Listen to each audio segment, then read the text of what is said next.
My patent's pretty deep, my invention's pretty deep as far as getting into it, as far as patenting. The easiest thing is to throw money at an idea. It's easy to go ask somebody, hey, give me some money. It's easy to take your credit card and slide it. It's easy to throw money at an idea. Before you throw money at an idea, really sit down and think about it. My idea I invented 11 years ago, and basically, let me show you how deep I am. We sell it, I'm packaged already. I did everything myself. I did not use outside sources. All my friends, people I know, and another thing, if you want to patent something, don't go to one of those 800 idea patents on TV. I dealt with one of those companies just to be smart. We all want to be smart. We don't want to get, screwed by anybody, or even friends. I lost 2 girlfriends over a couple of these inventions right here. Okay, so I've lost a lot of money, 30,000 here, 2 girlfriends. That's a lot, believe it or not, in a lifetime. Most of these companies, like this one right here, they send this thing to my house. This is my other invention. This is called the Easy Mark Tape Mate. Okay, and what it is I'm an electrical contractor. Anybody here in construction? Anybody's here family in construction? Okay, so you all know about tape measures, right? Yeah. Okay. My product is basically, I have 2 different models, and it's already patented. I have a white one, which holds a number 2 pencil, and then you see I have orange one, which holds a construction pencil. So when you're on a ladder, you never have to go looking for your pencil. Okay? The pencil's already on the tape measure. Pop, pop. T-square, arches, whatever you want to do, the pencil's there, and you only need a little teeny piece. So wherever you pull it, you see what I'm saying? Tape measure was invented in 1890.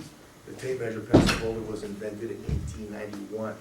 I'm the only person in 120-something years, or whatever, 15 years. Plastic and adhesive, left-handed, right-handed, one size fits all. After I invented this piece, 2 other companies tried to come out with a plastic product. They couldn't even get it off the ground. I'm about to get this off the ground again. This I patented 11 years ago, 10 years ago. That's the patent I came to show you. But How much did it cost the patent? the patents average around $7,000 depending on what you want to patent. Now, these companies here, oh, we love your idea, we think it's great, we're going to help you patent it, never do it. If you're not looking at me like I'm looking at you right in your eyes right now and giving you my spiel, never send any information online, never indulge your information over the phone unless you're signing a letter of confidentiality between you and an attorney. So I brought a little stack of business cards, mine and my attorney. So if you guys ever want to do something, as a matter of fact, my attorney's literally right up the block. You cross Balboa, you know where that other school is on the left? You make a right instead of a left, he's right there. He's been here for 30 years.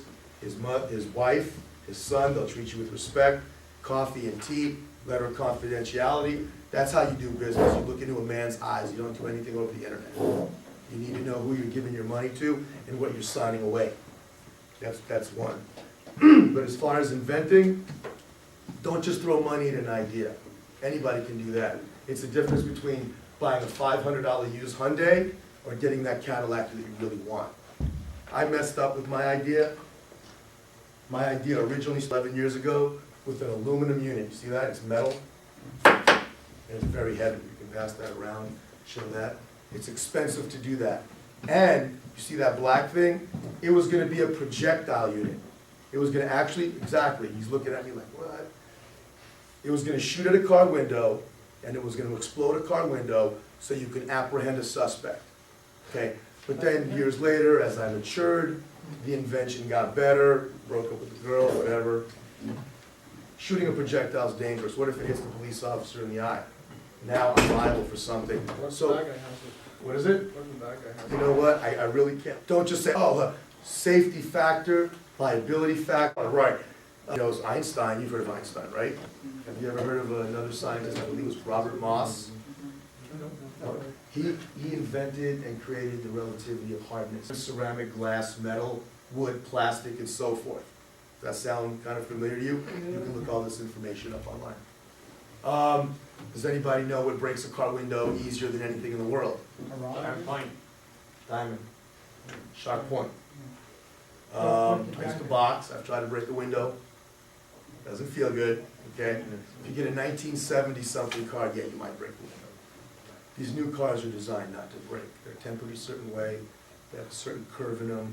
Don't have a little layer. It's like somebody flies through the window, they're meant to break. In the windshield, yeah, not the side windows. Oh, they also have like a little, like a film on top. Right, It won't shatter, right, well, we're talking about the windshield. The windshield, it won't shatter. right, we're talking about the side windows and the rear window. My laptop, I do have video on my phone, I will show you at the end. So basically what I did was, I took a thief's idea and a life-saving idea, and I put the two together. So what did I do? I got the Pep Boys account and I got the Firestone account in the state of California. And they supply me with all their used spark plugs for free. So what do? You're looking at was my original unit. After my original unit, you can pass these around. These were handmade by my friend on a lathe. Anybody know what a lathe is? Yep. Those were handmade on a lathe. So I went from a lathe, machine made. A lathe is like a giant drill kind of laying sideways, and it has all kinds of, you know, brackets that you can slide and machine parts down. You follow me? So basically, that's how this was made. But this, I don't have any tools on it. You see that? You see how this pulls out? There used to be a projectile in there, and you would point it, and it would shoot at a car window, and the projectile was made out of ceramic, and it would instantly blow up the car window at all angles. It's a chemical reaction. Okay, doesn't matter what angle. Ceramic and glass. Ceramic and glass just does not mix. Okay? Or So, you just touch them. no, it has to be literally about that much force. You just hit this piece and this pattern. Yeah, pretty much. Here. So this Show you. used to have a piece that you pull out. Right, let me show you, I'm not gonna hurt you, I promise. Put your hand up, that's all you need, you're in the car, okay? I got video of police officers, big guys, ASP police batons, beating on windows, trying to apprehend suspects, while his partner gets run over me. See they have a grip in it, little thumb grip? There's a reason for that. You guys remember when you guys were young? Back in the mid-80s, I'm gonna pull out my phone. I left my glasses in the car. Should've got them. Back in the mid-80s, women used to carry a product or a device on their keychain called a Kubaton. I don't know if anybody knows what a mini Kubaton is? Nobody? Okay. Show you real quick. Product, as big as my product, it's a steel spike that women used to carry on their keychain back in the day for self-defense. Remember I told you I used to box, Aikido, grappling, jiu-jitsu growing up? That's the reason there's a thumb grip on the back of my unit. You and me are rolling on the ground, trust me, I'm gonna jab this in parts of your body that you don't even know you have. And you will submit to me. Trust me. Sid, what is it? That's only for breaking windows? Well, you can use it for a weapon if somebody attacks you. The ones that I have, what I'm about to show you, after I did these, I went to an injection mold. Because obviously it's gonna be more beneficial, it's gonna save more money. So what I did, I have 11 different colors. Right now I have 10, they only green, okay? The one that I gave the rabbi has the razor blade in it. Have you guys all seen my product? Yeah. You guys have all seen my product? Okay, well, you can pass these around. You can pass mine around with the razor blade. Just please, don't cut yourself, okay? It's not a toy, that's the first thing. Razors for what? The razor blade is for cutting a seatbelt. You should start making the pink. I did, right here. For breast cancer. Breast cancer, right there. That's not so mini though. Huh? That's not so mini. What is it? That is, no, it is. It's the same size as this. Really? 5.5, 6 inches. It looks badass because when you hold it like this, it's got two spikes sticking out of it like that. It's not much bigger than this. Why are there two handles? It has two for punching, so you Spikes come leave, between your fingers. you leave some damage if somebody attacks you. They banned that product because of the fact that it will do damage. Obviously, you guys see my product, whoever has it. It's not sharp, you can jab it into somebody's rib cage in their neck and you're not gonna break skin. So what I do is, each color represents something different. The white ones, I donate to the 9/11 Foundation. The red ones, I donate to the 9/11 Foundation. The white and the black, I donate to the 9/11 Foundation. Pancreas cancer, breast cancer, animal cruelty. I haven't decided about this one yet. I have one that I'm doing for AIDS. That's foundation? Huh? What's foundation? For the People foundation? buy it like 10 cents goes to like. No, $1.50. I sell them for $10 a piece, and I donate $1.50 for every Like part of unit. it goes. The mold cost me $17,500. Now, if I would've had the mold made in the United States, it would've cost me 30 grand. So what I did was, the company that squirts them for me is literally, you guys are familiar with the Valley? 17.5 instead of 30, okay? And then they sent me my mold, it took 90 days for my mold to get here. From beginning to end to designing this, 8 months. To having 10,000 pieces in my possession. So, when you invent, and that's luck. And I'm not ashamed to tell you, I'm not, this is inside information, what I'm giving you. I'm about $35,000 invested in this product. I should probably be in the $150,000 range, only because I did my homework. I have friends that are machinists. I have friends that are engineers.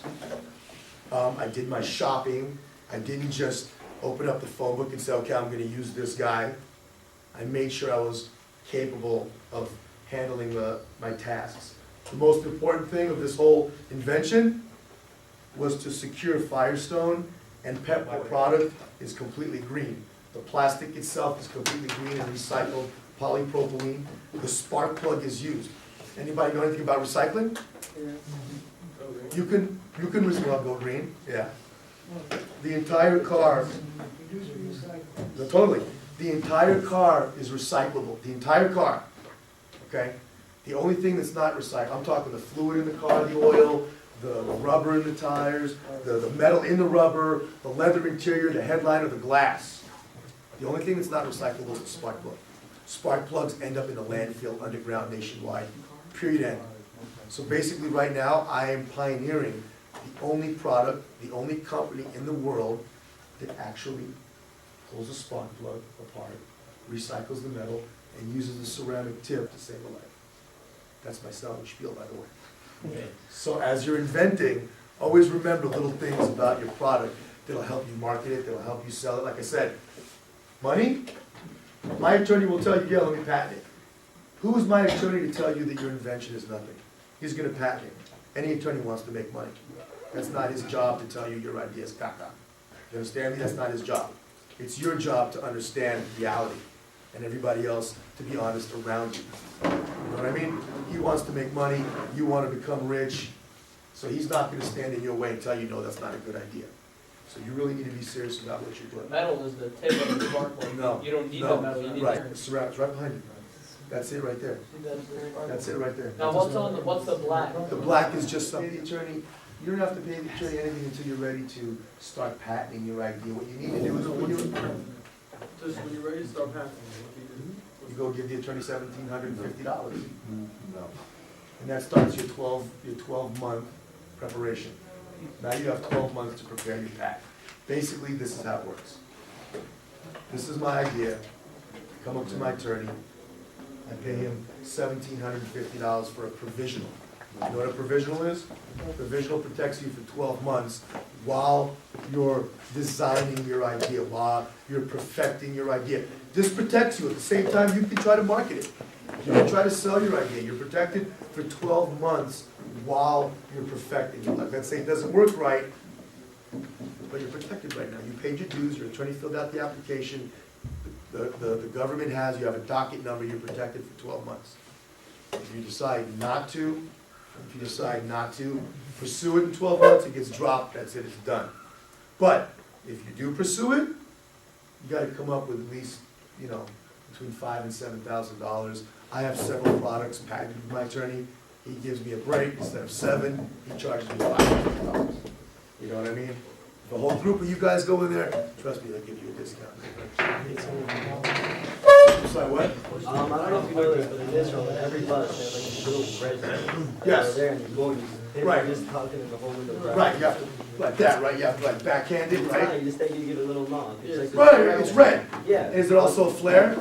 No, I don't know what it is. Okay. It's just there. It's just a little thing to knock it. In every country, like hanging on the. Right, So I what's saw it in the Japan, it's almost as big as my unit, it's red, and it has a little carbide tip on it, you gotta backhand it, I know exactly what you're talking about. It's not something that you have to do this, pop, I guarantee it, and if it is, it just came out because I just talked to an Israeli guy 9 months ago that was interested in my product in Israel that was in a military company. But my point is, there's nothing in the world right now that is a ceramic tip product, nothing. There is steel tip, but you have to back it. Let me tell you the difference between, there is other products, I'm not gonna tell you, this is the only glass emergency device in the world. There's a product, because that product will not be allowed to enter the United States, just because